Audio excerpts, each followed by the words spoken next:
Hi everyone, ಇವತ್ತಿನ ವಿಡಿಯೋನಲ್ಲಿ jeera rice ಮತ್ತು ರಾಜ್ಮಾ ಕರಿನ ಯಾವ ರೀತಿ ಮಾಡೋದಂತ ನೋಡೋಣ. ಜೀರಾ ರೈಸ್ಗೆ ಕಾಂಬಿನೇಷನ್ ತುಂಬ ಚೆನ್ನಾಗಾಗುತ್ತೆ ರಾಜ್ಮಾ ಕರಿ ಮಾಡಿಕೊಂಡ್ರೆ. ಇದನ್ನು ಮಾಡಲಿಕ್ಕೆ ನಾನಿಲ್ಲಿ ಫಸ್ಟು ಒಂದು ಬೌಲಷ್ಟು ರಾಜ್ಮಾ ಕಾಳನ್ನು ಹಿಂದಿನ ದಿನ ನೈಟಲ್ಲೇ ನೆನೆಸಿಟ್ಕೊಂಡಿದ್ದೆ. ಅಂದರೆ ಒಂದು 6 to 7 ಅವರ್ಸ್ ನೆನೆಸಿದ್ರೆ ತುಂಬ ಚೆನ್ನಾಗಾಗುತ್ತೆ. ಸ್ವಲ್ಪ ರಫ್ ಇರುತ್ತೆ ನೋಡಿ ಕಾಳು, ಅದರಿಂದ ಒಂದು 8 ಅವರ್ಸ್ ನೆನೆಸ್ಕೊಂಡ್ರೆ ತುಂಬ ಚೆನ್ನಾಗಾಗುತ್ತೆ. ಈಗ ನಾಳೆ ಮಾಡಬೇಕು ಅಂದರೆ ಹಿಂದಿನ ದಿನ ನೆನೆ ಹಾಕಿದ್ರೆ ತುಂಬ ಚೆನ್ನಾಗಾಗುತ್ತೆ. ಈಗ ನೋಡಿ ನಾನು ನೀಟಾಗಿ ವಾಶ್ ಮಾಡಿ ಇಟ್ಕೋತಾ ಇದ್ದೀನಿ ಅದನ್ನು. ಈಗ ಅದಕ್ಕೆ ಒಂದು 3 ಟೊಮೊಟೊವನ್ನು ಪ್ಯೂರಿ ಮಾಡ್ಕೊಂಡಿದ್ದೀನಿ. ಸ್ವಲ್ಪ ಶುಂಠಿ ಬೆಳ್ಳುಳ್ಳಿ ಪೇಸ್ಟ್ ಮತ್ತು ಕೊತ್ತಂಬರಿ ಸೊಪ್ಪನ್ನು ಕಟ್ ಮಾಡಿ ಇಟ್ಕೊಂಡಿದ್ದೀನಿ.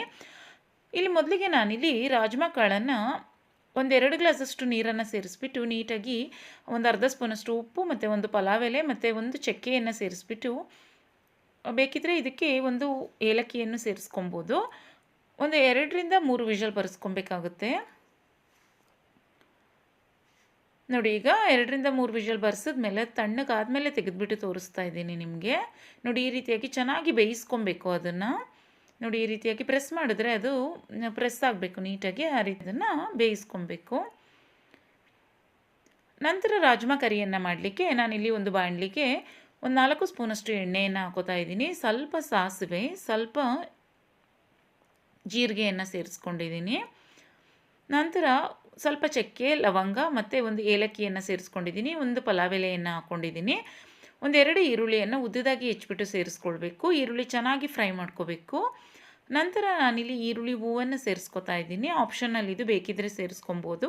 ಒಂದು ಅರ್ಧ ಕಟ್ಟಷ್ಟು ಈರುಳ್ಳಿ ಹೂವನ್ನು ಮೀಡಿಯಮ್ ಸೈಜಲ್ಲಿ ಕಟ್ ಮಾಡಿಬಿಟ್ಟು ಸೇರಿಸ್ಕೊಂಡಿದ್ದೀನಿ. ಅದನ್ನು ಸ್ವಲ್ಪ ಫ್ರೈ ಮಾಡ್ಕೋತಾ ಇದ್ದೀನಿ ಎಣ್ಣೆಯಲ್ಲಿ. ಈಗ ಇಷ್ಟು ಸಹ ಚೆನ್ನಾಗಿ ಫ್ರೈ ಆದಮೇಲೆ 1 ಸ್ಪೂನಷ್ಟು ಶುಂಠಿ ಬೆಳ್ಳುಳ್ಳಿ ಪೇಸ್ಟನ್ನು ಸೇರಿಸ್ಕೊತಾ ಇದ್ದೀನಿ. ಶುಂಠಿ ಬೆಳ್ಳುಳ್ಳಿ ಪೇಸ್ಟನ್ನು ಆದರೂ ಸೇರಿಸ್ಕೊಳ್ಬೋದು, ಇಲ್ಲಾಂದರೆ ಶುಂಠಿ ಮತ್ತು ಬೆಳ್ಳುಳ್ಳಿಯನ್ನು ತುರಿದ್ಬಿಟ್ಟು ಸಹ ಸೇರಿಸ್ಕೊಳ್ಬೋದು, ತುಂಬ ಚೆನ್ನಾಗಾಗುತ್ತೆ. ಇದನ್ನು ಅಷ್ಟೇ ಚೆನ್ನಾಗಿ ಫ್ರೈ ಮಾಡ್ಕೋತಾ ಇದ್ದೀನಿ. ನೋಡಿ, ಈಗ ಶುಂಠಿ ಬೆಳ್ಳುಳ್ಳಿ ಪೇಸ್ಟ್ ಚೆನ್ನಾಗಿ ಫ್ರೈ ಆದಮೇಲೆ ಇದಕ್ಕೆ ಒಂದು 3 ಟೊಮೊಟೊವನ್ನು ಪ್ಯೂರಿ ಮಾಡಿಬಿಟ್ಟು, ಅಂದರೆ ದೊಡ್ಡ ಟೊಮೊಟೊ ಆಗಿರೋದ್ರಿಂದ 3 ಟೊಮೊಟೊ ತೊಗೊಂಡಿದ್ದೀನಿ. ಚಿಕ್ಕ ಟೊಮೊಟೊ ಆದರೆ ಒಂದು 4 ಟೊಮೊಟೊವನ್ನು ತೊಗೊಳ್ಳಿ. ಟೊಮೊಟೊ ಪ್ಯೂರಿಯನ್ನು ಸೇರಿಸಿದ್ಮೇಲೆ ಅದು ಚೆನ್ನಾಗಿ ಕುದಿ ಬರಬೇಕು. ನಂತರ ಅದಕ್ಕೆ ಒಂದು ಅರ್ಧ ಸ್ಪೂನಷ್ಟು ಉಪ್ಪು, 1 ಸ್ಪೂನಷ್ಟು ಅಚ್ಚ ಖಾರದ ಪುಡಿ, 1 ಸ್ಪೂನಷ್ಟು ಸಾಂಬಾರು ಪೌಡರು, ಒಂದು ಅರ್ಧ ಸ್ಪೂನಷ್ಟು ಜೀರಿಗೆ ಪುಡಿ, ಒಂದು ಅರ್ಧ ಸ್ಪೂನಷ್ಟು ಗರಂ ಮಸಾಲವನ್ನು ಸೇರಿಸ್ಕೊಂಡಿದ್ದೀನಿ. ಈಗ ಎಲ್ಲ ಮಸಾಲವನ್ನು ಸೇರಿಸಿದ ಮೇಲೂ ಅಷ್ಟೇ ಚೆನ್ನಾಗಿ ಅದು ಎಣ್ಣೆ ಬಿಡಬೇಕು. ನೋಡಿ, ಅಲ್ಲಿ ತನಕ ಅದನ್ನು ಚೆನ್ನಾಗಿ ಫ್ರೈ ಮಾಡ್ಕೋತಾ ಇದ್ದೀನಿ. ಈ ರೀತಿ ಎಣ್ಣೆ ಬಿಡೋ ತನಕ ಅದನ್ನು ಫ್ರೈ ಮಾಡಿಕೊಂಡ್ರೆ ಟೇಸ್ಟ್ ಚೆನ್ನಾಗಿ ಬರುತ್ತೆ ಗ್ರೇವಿದು. ಅದರಿಂದ ಈಗ ಅದೇನು ನಾನು ರಾಜ್ಮಾ ಕಾಳನ್ನು ಬೇಯಿಸ್ಕೊಂಡಿದ್ದೆ ನೋಡಿ, ಒಂದು 4 ಸ್ಪೂನಷ್ಟು ರಾಜ್ಮಾ ಕಾಳನ್ನು ಮಿಕ್ಸಿ ಜಾರ್ಗೆ ಸೇರಿಸ್ಬಿಟ್ಟು ಅರ್ಧ ಗ್ಲಾಸಷ್ಟು ನೀರನ್ನು ಸೇರಿಸ್ಬಿಟ್ಟು ಅದನ್ನು ಸಣ್ಣದಾಗಿ ರುಬ್ಕೋತಾ ಇದ್ದೀನಿ. ಅದನ್ನು ಸಹ ಈ ಮಸಾಲಾಗೆ ಸೇರಿಸ್ತಾ ಇದ್ದೀನಿ. ಥಿಕ್ನೆಸ್ ಚೆನ್ನಾಗಿ ಬರುತ್ತೆ ಅದರಿಂದ ಗ್ರೇವಿದು. ಈಗ ನೋಡಿ, ಅದನ್ನು ಚೆನ್ನಾಗಿ ಫ್ರೈ ಮಾಡ್ಕೊಳ್ಬೇಕು. ಅದನ್ನು ಫ್ರೈ ಮಾಡ್ಕೊಂಡ್ಮೇಲೆ ಅದಕ್ಕೊಂದು ಸ್ವಲ್ಪ ನೀರನ್ನು ಸಹ ಸೇರಿಸಿದ್ದೀನಿ. ಈಗ ಅದು ಚೆನ್ನಾಗಿ ಕುದಿ ಬರಬೇಕು. ನೋಡಿ, ಸುತ್ತಲೂ ಎಣ್ಣೆ ಬಿಡಬೇಕು ಅದು. ಆ ರೀತಿ ಅದು ಚೆನ್ನಾಗಿ ಒಂದು 5 ನಿಮಿಷ ಮೀಡಿಯಮ್ ಟು ಲೋ ಫ್ಲೇಮಲ್ಲಿ ಬಿಟ್ಬಿಟ್ಟು ಚೆನ್ನಾಗಿ ಅದನ್ನು ಕುದಿಸ್ಕೊಬೇಕು. ನೋಡಿ, ಈಗ ಚೆನ್ನಾಗಿ ಕುದೀತಾ ಇದೆ ಅಲ್ವಾ. ಈ ಟೈಮಲ್ಲಿ ರುಚಿಗೆ ತಕ್ಕಷ್ಟು ನಾನಿಲ್ಲಿ ಉಪ್ಪನ್ನು ಸಹ ಸೇರಿಸ್ಕೊತಾ ಇದ್ದೀನಿ. ಈಗ ಇದಕ್ಕೆ ನಾವು ಅದೇನು ಬೇಯಿಸ್ಕೊಂಡಿದ್ವು ನೋಡಿ ನೀರಿನ ಜೊತೆಗೆ ರಾಜ್ಮಾನ, ಪೂರ್ತಿಯಾಗಿ ಅದನ್ನು ಇದಕ್ಕೆ ಸೇರಿಸ್ಕೊಬೇಕು. ನೀರನ್ನು ಒಂದು ಸ್ವಲ್ಪ ಕಡಿಮೆ ಹಾಕ್ಕೊಳ್ಳಿ, ಯಾಕೆಂದರೆ ಜೀರಾ ರೈಸ್ಗೆ ಇದು ಗ್ರೇವಿಯನ್ನು ಮಾಡ್ಕೊಳ್ತಾ ಇರೋದ್ರಿಂದ ನೀರು ಹಾಕ್ಬಿಟ್ರೆ ಸ್ವಲ್ಪ ತೆಳುವಾಗಿಬಿಡುತ್ತೆ. ತುಂಬ ನೀರನ್ನು ಸೇರಿಸ್ಬಿಟ್ರೆ ನೀರನ್ನು ಒಂದು ಗ್ಲಾಸಷ್ಟು ಮಾತ್ರ ಸೇರಿಸ್ಕೊಳ್ಳಿ, ಮತ್ತು ಬೇಯಿಸಿರುವಂತಹ ರಾಜ್ಮಾವನ್ನು ಸೇರಿಸ್ಕೊಳ್ಳಿ. ಅಂದರೆ ಜಾಸ್ತಿ ಕ್ವಾಂಟಿಟಿಯಲ್ಲಿ ನೀರಿದ್ದರೆ. ಇಷ್ಟೊಂದು ನೀರು ಹಾಕ್ಬಿಟ್ರೆ ಒಂದು ಸ್ವಲ್ಪ ಗಟ್ಟಿ ಆಗೋ ತನಕ ಕುದಿಸ್ಕೊಬೇಕಾಗುತ್ತೆ. ಅದರಿಂದ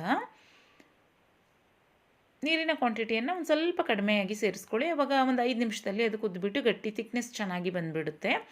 ಈಗ ಇದಕ್ಕೆ ನಾನಿಲ್ಲಿ ರುಚಿಗೆ ತಕ್ಕಷ್ಟು ಉಪ್ಪನ್ನು ಸೇರಿಸ್ಕೊತಾ ಇದ್ದೀನಿ. ಈಗ ಇದನ್ನು ಒಂದು 5 ನಿಮಿಷ ಕುದಿಲಿಕ್ಕೆ ಬಿಡ್ತೀನಿ, ಏಕೆಂದರೆ ನೀರನ್ನು ಒಂದು ಸ್ವಲ್ಪ ಜಾಸ್ತಿ ಸೇರಿಸಿರೋದ್ರಿಂದ ಸ್ವಲ್ಪ ಗಟ್ಟಿಯಾಗಬೇಕು ಅದರಿಂದ.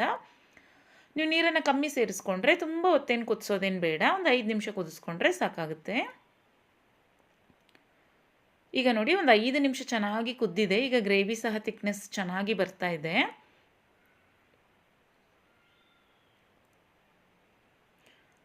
ಈಗ ಕೊನೆ ಟೈಮಲ್ಲಿ ಇದಕ್ಕೆ 1 ಸ್ಪೂನಷ್ಟು ಕಸೂರಿ ಮೇಥಿಯನ್ನು ಸೇರಿಸಿದ್ದೀನಿ. ನಂತರ ಒಂದು ಅರ್ಧ ಕಟ್ಟಷ್ಟು ಇದಕ್ಕೆ ಕೊತ್ತಂಬರಿ ಸೊಪ್ಪನ್ನು ಸೇರಿಸಿದ್ದೀನಿ. ನೋಡಿ ಈಗ ರೆಡಿ ಆಯಿತು ರಾಜ್ಮಾ ಗ್ರೇವಿ. ತುಂಬ ಚೆನ್ನಾಗಾಗುತ್ತೆ ಇದು, ಚಪಾತಿ ಪೂರಿ ಎಲ್ಲದಕ್ಕೂ ಸಹ ತುಂಬ ಚೆನ್ನಾಗಾಗುತ್ತೆ. ಮತ್ತು ತಣ್ಣಗಾದ್ಮೇಲೆ ಇನ್ನೂ ಒಂದು ಸ್ವಲ್ಪ ಗಟ್ಟಿಯಾಗುತ್ತೆ ಇದು.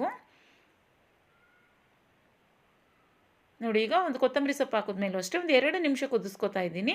ಮೇಲೆ ಇದಕ್ಕೆ 1 ಸ್ಪೂನಷ್ಟು ತುಪ್ಪವನ್ನು ಹಾಕಿದ್ರೂ ಸಹ ತುಂಬ ಟೇಸ್ಟ್ ಚೆನ್ನಾಗಿ ಬರುತ್ತೆ. ಮತ್ತು ಅನ್ನಕ್ಕೂ ಸಹ ತುಂಬ ಚೆನ್ನಾಗಾಗುತ್ತೆ. ನೋಡಿ ಈಗ ರೆಡಿ ಆಯಿತು. ಮಕ್ಕಳ ಲಂಚ್ ಬಾಕ್ಸ್ಗೂ ಸಹ ಚೆನ್ನಾಗಾಗುತ್ತೆ, ಮಾರ್ನಿಂಗ್ ಬ್ರೇಕ್ಫಾಸ್ಟ್ ಟೈಮ್ಗೂ ಸಹ ಚೆನ್ನಾಗಾಗುತ್ತೆ, ಇಲ್ಲಾಂದರೆ ಲಂಚ್ ಟೈಮಲ್ಲಿ ಮಧ್ಯಾಹ್ನನೂ ಸಹ ಮಾಡ್ಕೊಳ್ಬೋದು. ಇದಕ್ಕೆ ಇವತ್ತು ಕಾಂಬಿನೇಷನ್ ಆಗಿ ನಾನಿವತ್ತು ಜೀರಾ ರೈಸ್ನ ಮಾಡ್ಕೊಳ್ತಾ ಇದ್ದೀನಿ. ಯಾವ ರೈಸ್ ಬೇಕಿದ್ರೂ ಮಾಡ್ಕೊಳ್ಬೋದು. ಗೀ ರೈಸ್ ಸಹ ತುಂಬ ಚೆನ್ನಾಗಾಗುತ್ತೆ. ಜೀರಾ ರೈಸ್ನ ಮಾಡಲಿಕ್ಕೆ ನಾನಿಲ್ಲಿ 1 ಗ್ಲಾಸಷ್ಟು ಬಾಸ್ಮತಿ ರೈಸ್ನ ತೊಗೋತಾ ಇದ್ದೀನಿ. ಯಾವ ರೈಸ್ ಬೇಕಿದ್ರೂ ತೊಗೊಳ್ಬೋದು. ಸೋನಾ ಮಸೂರಿ ಅಕ್ಕಿನೂ ಸಹ ತುಂಬ ಚೆನ್ನಾಗಾಗುತ್ತೆ. ಇದನ್ನು ಮಾಡಲಿಕ್ಕೆ ನಾನಿಲ್ಲಿ ಒಂದು ಪ್ಯಾನ್ಗೆ 2 ಸ್ಪೂನಷ್ಟು ತುಪ್ಪವನ್ನು ಸೇರಿಸ್ಕೊತಾ ಇದ್ದೀನಿ. ತುಪ್ಪದಲ್ಲಿ ಮಾಡಿಕೊಂಡ್ರೆ ಜೀರಾ ರೈಸ್ ತುಂಬ ಟೇಸ್ಟಿಯಾಗಿ ಬರುತ್ತೆ. ಅದರಿಂದ ಎಣ್ಣೆಯಲ್ಲೂ ಸಹ ಮಾಡ್ಕೊಳ್ಬೋದು. ಈಗ ತುಪ್ಪ ಸ್ವಲ್ಪ ಕಾಯ್ದ ಮೇಲೆ ಅದಕ್ಕೆ 1 ಸ್ಪೂನಷ್ಟು ಪೂರ್ತಿಯಾಗಿ ಜೀರಿಗೆಯನ್ನು ಸೇರಿಸ್ತಾ ಇದ್ದೀನಿ. ಜೀರಿಗೆನ ಸ್ವಲ್ಪ ಜಾಸ್ತಿನೇ ಸೇರಿಸ್ಕೊಬೇಕು, ಏಕೆಂದರೆ ಜೀರಾ ರೈಸ್ ಜೀರಿಗೆ ಜಾಸ್ತಿ ಹಾಕ್ಕೊಂಡ್ರೆ ಟೇಸ್ಟ್ ಜೀರಿಗೆ ಸ್ಮೆಲ್ಲು ತುಂಬ ಚೆನ್ನಾಗಿ ಬರುತ್ತೆ. ನಂತರ 2 ಪಲಾವ್ ಎಲೆಯನ್ನು ಸೇರಿಸ್ತಾ ಇದ್ದೀನಿ. ಈ ಟೈಮಲ್ಲಿ 4ರಿಂದ 5 ಕಾಳು ಮೆಣಸನ್ನು ಕುಟ್ಬಿಟ್ಟು ಹಾಕ್ಕೊಳ್ಳಿ, ಅಂದರೆ ಸಣ್ಣದಾಗಿ ಕುಟ್ಬಿಟ್ಟು ಅದನ್ನು ಸೇರಿಸ್ಕೊಳ್ಳಿ, ತುಂಬ ಚೆನ್ನಾಗಾಗುತ್ತೆ. ನಾನು ನಂತರ ಸೇರಿಸಿದ್ದೀನಿ ಅದನ್ನು ಅಕ್ಕಿ ಸೇರಿಸಿದ ಮೇಲೆ.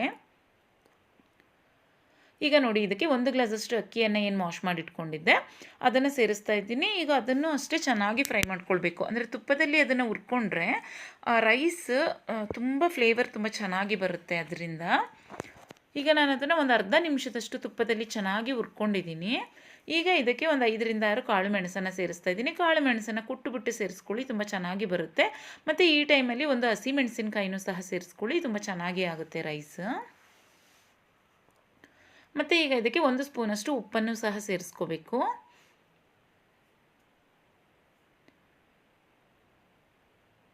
ನಾನಿಲ್ಲಿ ತುಪ್ಪದಲ್ಲಿ ಚೆನ್ನಾಗಿ ಅದನ್ನು ಹುರ್ಕೋತಾ ಇದ್ದೀನಿ. ಈಗ ಇದಕ್ಕೆ ನಾನು 1 ಗ್ಲಾಸಷ್ಟು ಅಕ್ಕಿಯನ್ನು ಹಾಕಿರೋದಕ್ಕೆ 2.5 ಗ್ಲಾಸಷ್ಟು ನೀರನ್ನು ಸೇರಿಸ್ಕೋತಾ ಇದ್ದೀನಿ. ಅಂದರೆ ಒಂದು ಪಾತ್ರೆಯಲ್ಲಿ ಮಾಡ್ಕೊಳ್ತಾ ಇರೋದ್ರಿಂದ ಒಂದು ಅರ್ಧ ಗ್ಲಾಸಷ್ಟು ನೀರನ್ನು ಜಾಸ್ತಿ ಸೇರಿಸ್ಕೊಬೇಕು. ಕುಕ್ಕರ್ನಲ್ಲಿ ಮಾಡ್ಕೊಳ್ಳೋದಾದ್ರೆ ಪರ್ಫೆಕ್ಟಾಗಿ 2 ಗ್ಲಾಸ್ ಹಾಕ್ಕೊಳ್ಳಿ, ಪರ್ಫೆಕ್ಟಾಗಿ ಬರುತ್ತೆ ಉದುರುದ್ರಾಗಿ. ನಾವು ಈ ರೀತಿ ಪಾತ್ರೆಯಲ್ಲಿ ಮಾಡಿಕೊಂಡಾಗ ಒಂದು ಅರ್ಧ ಗ್ಲಾಸಷ್ಟು ನೀರನ್ನು ಜಾಸ್ತಿ ಸೇರಿಸ್ಕೊಂಡ್ರೆ ಪರ್ಫೆಕ್ಟಾಗಿ ರೈಸ್ ಎಲ್ಲ ಉದುರುದ್ರಾಗಿ ತುಂಬ ಚೆನ್ನಾಗಿ ಬರುತ್ತೆ. ಈಗ ನೋಡಿ ಇದಕ್ಕೆ ಉಪ್ಪನ್ನು ಸಹ ಸೇರಿಸ್ಕೊಂಡಿದ್ದೀನಿ. ಉಪ್ಪನ್ನು ಸೇರಿಸಿದ್ಮೇಲೆ ನೀಟಾಗಿ ಲಿಡ್ನ ಮುಚ್ಚಿಬಿಟ್ಟು ಅದು ಚೆನ್ನಾಗಿ ಕುದಿ ಬರಬೇಕು, ಅಲ್ಲಿ ತನಕ ಬಿಟ್ಬಿಡಬೇಕು ಅದನ್ನು ಹೈ ಫ್ಲೇಮಲ್ಲಿ. ಪೂರ್ತಿಯಾಗಿ ಹೈ ಫ್ಲೇಮಲ್ಲೇ ಇರಬೇಕು. ನೋಡಿ ಈಗ ಚೆನ್ನಾಗಿ ಕುದೀತಾ ಇದೆ. ಇದು ಪೂರ್ತಿಯಾಗಿ ಒಂದು ಸ್ವಲ್ಪ ಗಟ್ಟಿ ಆಗಬೇಕು, ಅಲ್ಲಿ ತನಕ ಅದನ್ನು ಹೈ ಫ್ಲೇಮಲ್ಲೇ ಬಿಡಬೇಕು.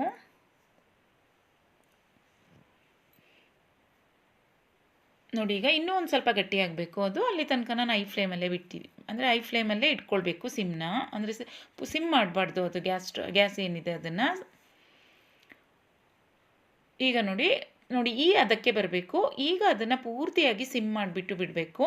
ನೋಡಿ ಈಗ ಈ ಹದದಲ್ಲಿ ಬಂದಾಗ ಅದನ್ನು ಪೂರ್ತಿಯಾಗಿ ಸಿಮ್ ಮಾಡಿಬಿಟ್ಟು ಬಿಟ್ಟಾಗ ಅದು ಪೂರ್ತಿಯಾಗಿ ಡ್ರೈ ಆಗಬೇಕು, ಅಂದರೆ ನೀರಿನ ಅಂಶ ಸ್ವಲ್ಪನೂ ಇರಬಾರ್ದು. ಆ ರೀತಿಯಾಗಿ ಅದನ್ನು ಡ್ರೈ ಮಾಡೋ ತನಕ ಪೂರ್ತಿಯಾಗಿ ಕಡಿಮೆ ಉರಿಯಲ್ಲೇ ಅದನ್ನು ಬಿಟ್ಬಿಡಬೇಕು. ನಾನು ಈ ರೀತಿಯಾಗಿ ಒಂದು 10 ನಿಮಿಷ ಬಿಟ್ಟಿದ್ದೆ ಅದನ್ನು. ನೋಡಿ ಈಗ 10 ನಿಮಿಷ ಆದಮೇಲೆ ನಿಮಗೆ ತೆಗೆದುಬಿಟ್ಟು ತೋರಿಸ್ತಾ ಇದ್ದೀನಿ. ನೋಡಿ ಈಗ ಪರ್ಫೆಕ್ಟಾಗಿ ಉದುರುದ್ರಾಗಿ ಅರಳ್ಕೊಂಡಿದೆ, ನೀಟಾಗಿ ಅಕ್ಕಿನೂ ಸಹ ಅರಳ್ಕೊಂಡಿದೆ ಚೆನ್ನಾಗಿ. ಉದುರುದ್ರಾದಂತಹ ಜೀರಾ ರೈಸ್ ರೆಡಿಯಾಗಿದೆ. ಇದು ರಾಜ್ಮಾ ಕರಿಗೆ ತುಂಬ ಚೆನ್ನಾಗಾಗುತ್ತೆ, ಟೇಸ್ಟಿ. ಎರಡಕ್ಕೂ ಕಾಂಬಿನೇಷನ್ ಸಹ ತುಂಬ ಚೆನ್ನಾಗಾಗುತ್ತೆ. ಮತ್ತು ಮಕ್ಕಳಿಗೆ ಲಂಚ್ ಬಾಕ್ಸ್ಗೆ ತುಂಬ ಚೆನ್ನಾಗಾಗುತ್ತೆ ಇದು. ಮತ್ತು ಮಾರ್ನಿಂಗ್ ಬ್ರೇಕ್ಫಾಸ್ಟಿಗೂ ಮಾಡ್ಕೊಳ್ಬೋದು, ಇಲ್ಲಾಂದರೆ ಮಧ್ಯಾಹ್ನ ಲಂಚ್ ಟೈಮ್ಗೂ ಸಹ ತುಂಬ ಚೆನ್ನಾಗಾಗುತ್ತೆ. ಇಲ್ಲಾಂದರೆ ಗೆಸ್ಟ್ ಯಾರಾದರೂ ಬಂದಿದ್ದಾಗ ಸಹ ಸರ್ವ್ ಮಾಡಲಿಕ್ಕೆ ತುಂಬ ಚೆನ್ನಾಗಾಗುತ್ತೆ. ನೋಡಿ ಈಗ ರೆಡಿ ಆಯಿತು, ಬಡಿಸ್ಬಿಟ್ಟು ತೋರಿಸ್ತೀನಿ. ಎರಡಕ್ಕೂ ಸಹ ಕಾಂಬಿನೇಷನ್ ತುಂಬ ಚೆನ್ನಾಗಾಗುತ್ತೆ. ಇದಕ್ಕೆ ಸೈಡ್ಗೆ ಹಪ್ಪಳ ಏನಾದರೂ ಮಾಡಿಕೊಂಡ್ರೂ ಸಹ ತುಂಬ ಚೆನ್ನಾಗಾಗುತ್ತೆ. ನೋಡಿ ಈಗ ಪರ್ಫೆಕ್ಟಾಗಿ ರಾಜ್ಮಾ ಕರಿದು ಕಲರ್ ಎಲ್ಲ ತುಂಬ ಚೆನ್ನಾಗಿ ಆಗಿದೆ. ಜೀರಾ ರೈಸ್ದು ಅಷ್ಟೇ ಕಲರ್ ತುಂಬ ಚೆನ್ನಾಗಿ ಬಂದಿದೆ. ರೆಸಿಪಿ ಇಷ್ಟ ಆದರೆ ನೀವು ಸಹ ಟ್ರೈ ಮಾಡಿ, ಹಾಗೆ ಬೇರೆಯವ್ರಿಗೂ ಸಹ ಶೇರ್ ಮಾಡಿ, ಹಾಗೆ ಚಾನಲ್ನ ಸಬ್ಸ್ಕ್ರೈಬ್ ಮಾಡ್ಕೊಳ್ಳಿ. ಹಾಗೆ ಪಕ್ಕದಲ್ಲೇ ಇರುವಂತಹ ಬೆಲ್ಲೈಕನ್ನ ಪ್ರೆಸ್ ಮಾಡಿ, ಇದರಿಂದ ನಾನು ನೆಕ್ಸ್ಟ್ ವಿಡಿಯೋ ಹಾಕಿದ ತಕ್ಷಣ ನಿಮ್ಮ ಚಾನಲ್ಗೆ ಬಂದುಬಿಡುತ್ತೆ. Thank you.